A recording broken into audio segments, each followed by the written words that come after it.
When you have video game characters, there's oftentimes a lot of beings that have their own unique moveset, abilities, and powers. Fighting in general and superpowers is a big theme in this Mortal Kombat video game universe, so naturally in the lore, there's different realms that different beings are from, which probably contributes on why certain characters can do certain things, because they're from different realms, one could say different universes. Despite Mortal Kombat having a lot of different types of characters, the character you think of when you think of ice type of manipulation is more than likely than not the being known as Sub-Zero. Even when I play Mortal Kombat, I like playing with Sub-Zero. He's basically like a ninja ice being. Like in the different lores for him and the different descriptions of his history, there's been multiple beings to take on the mantle of Sub-Zero. The being I'm going to be going over today is going to technically be the second one in the video game saga because he took over after Behine's mysterious death, aka the original Sub-Zero. You guys already know the 9 yards. He was trained in techniques of assassination throughout their lives. So here's the thing. There's a lot of time travel shenanigans, and for the most part, Sub-Zero's known for his icy type nature. But thanks to time travel, time mumbo jumbo, thanks to this titan known as Chronica and the Hourglass events of Mortal Kombat 11, Liu Kang got control of this hourglass device, a celestial object that can control time and stuff. You know, when he had become like an actual deity fire god, all that good stuff. The timeline changed to where Sub-Zero basically in the new timeline is a different kind of Sub-Zero and is Scorpion now? Wait, what? Sub-Zero and Scorpion are brothers now. And yeah, that was stated. Majority of the video, I'm going to go over his icy days. You know what I'm saying? Let's get it. I know it's been widely accepted that there's comics for Mortal Kombat that's canon, but it gets a little bit confusing because there's comics that are canon, there's comics that's not canon. So I thought it would be better just to purely focus on the video game stuff. We know the video game stuff is canon because they're video game characters, right? But even then, there's a lot of time travel shenanigans still. Old timeline, new timeline. Then Mortal Kombat 1 reboots all of it and he's Scorpion and crap. You know, it just gets weird.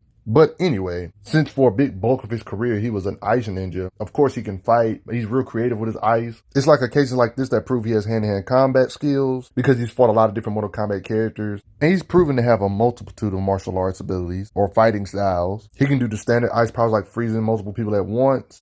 And main characters too. Not to mention he can be specific on who he wants to freeze. Even big characters that can carry other characters on their back, he can freeze them on the spot and then shoot others. He even has the blast power to where he even freezes a group of cyborgs with a large area of effect type of blast. We've seen him freeze beings mid-combo, so he can freeze you pretty quick. This is like low-key mystical because he can do weird stuff like teleport from his ice. He can use his ice like a decoy and then he pops up somewhere else. In gameplay, he can block attacks and you freeze from his blocked attack. Implied he can make a clone of ice. It's like he can make the ice clone like a decoy ice construct that can hurt you if he really needs to.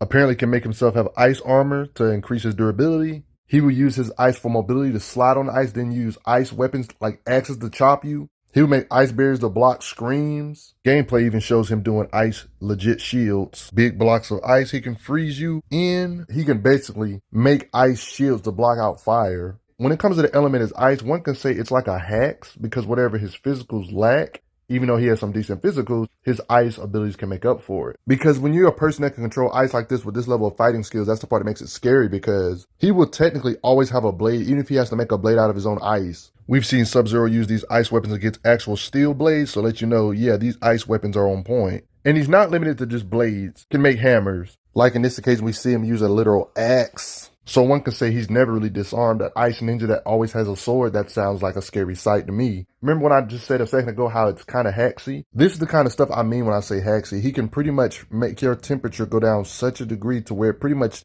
changes your durability to a low level durability. To where you're like brittle and you can just shatter you. Making it to kind of where your durability doesn't matter. You just get shattered anyway. Like examples like this, when he's up against these beings, he freezes their head to where their heads just shatter. It ignores durability, one can say. Makes their durability trash.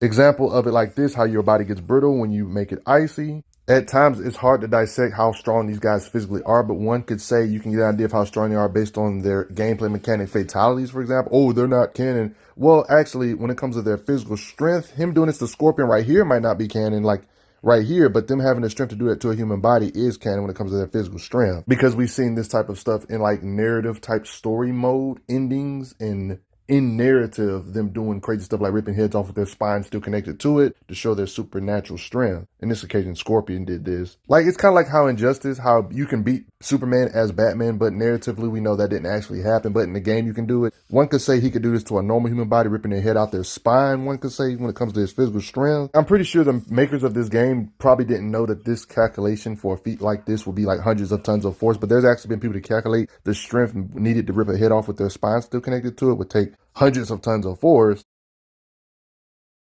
I mean, why would they animate finishers like this? Even though him doing it to this character is not canon, why would they animate somebody being able to do that if they're not strong enough to do it? He's definitely strong enough to do this to like at least a normal human level being. Doing this to a normal human would still be impressive, even if he can't do it to like the immortals of this universe. Really smart YouTubers like Vsauce, smarter than all of us when it comes to math stuff, you probably need to check him out, has calculated how much force this would actually be needed to actually rip off a human's head with their spine connected to it. That's distinction. It has to have their spine connected to it still when you rip off their head. This would drastically change the way you look at Sub-Zero's physicals, wouldn't it? Like, it's hard for any of us to imagine Sub-Zero lifting weights and actually having the muscle strength to like lift 100 tons or produce or exert that kind of force. Because that's like saying Sub-Zero could physically lift up a tank with his freaking muscle strength. Yeah, I'm pretty sure the writers didn't know that spine ripping would really exert this much force. I don't think that's their intent, but hey, it is what it is. Honestly, even if you don't buy his strength being that strong, it doesn't really matter. I would say even with his blast, like his blast is more destructive than his physicals. Anyway, I would say with at least his blast, he could level a building at least, right? There's implications that he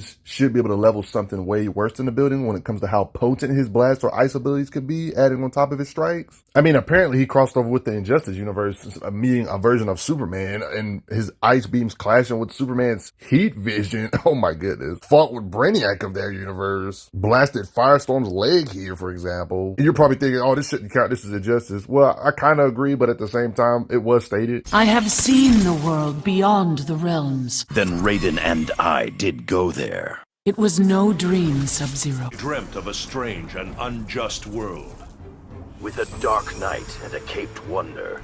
How could you know my dream? Take all that as you will. We've actually seen characters that are not necessarily deities do crazy stuff like summoning magic waves that can level an entire city or encompassing mountains and destroy an entire city with a single attack of magical blast power, one could say. Particular occasion isn't necessarily Sub-Zero, but this can give you an idea that, yeah, these characters should be able to do way more than blast away a building. There's a lot of ways you can look at this. Your theories are more than welcome. How much ice do you think he can produce and how much area could he cover or destroy? How potent are his fists at their best? Would be nice if we had some Azura's Wrath game developers so they can animate some over-the-top cutscenes to really see these characters' true potential. Like Sub-Zero making a giant ice fist or some crap. When you start seeing what some of the top tiers can do, stuff like this start to become more plausible. When it comes to their blast power, I would say their limitations are really unexplored though, especially Sub-Zero. When there's beings out here that have super moves that do stuff like this, like becoming bigger than the world and crap, it makes you start considering, wait a minute, these beings are fighting these beings? Hey man, how strong are these beings actually? You know what I mean? Not to mention when it comes to his blast, powerful sorcerers like Shang Tsung, Sub-Zero can freeze, completely solid to where he was immobilized. It's not until a being like Fujin, who's a literal deity of the wind, had to help him break out of this ice,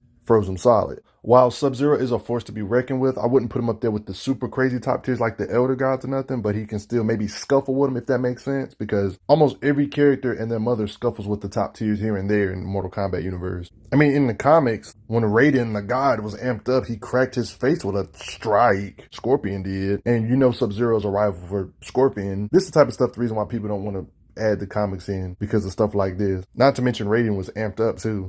Wasn't really trying to use comics in this video, but we know Scorpion, Sub-Zero always fighting each other just like in the comics. In the comics, Scorpion was able to crack a deity's face with a punch. You know, it gets kind of wonky on where to rank him. I'm interested to hear you guys' thoughts. How strong do you think Sub-Zero is, though? I wasn't really trying to go over Kuai Liang in the new Mortal Kombat game because he's essentially Scorpion and not Sub-Zero, so I said, why not? Let me just not go over this ice one real quick. Let me go over briefly of what he can do in the new Mortal Kombat game. First of all, it's like the same old mojo, superhuman attributes, basically. Like, even while he's bounded in chains here, he hits so hard to where it's implications that his strikes will just bust heads open, literally, and kick spines, bust heads like that. And when it comes to his blast power in this universe, his heat is ridiculously hot. And you guys probably already remember me bringing up Rain in this video. In the new Mortal Kombat game, Rain, the mage, we've seen Scorpion get in a fight with.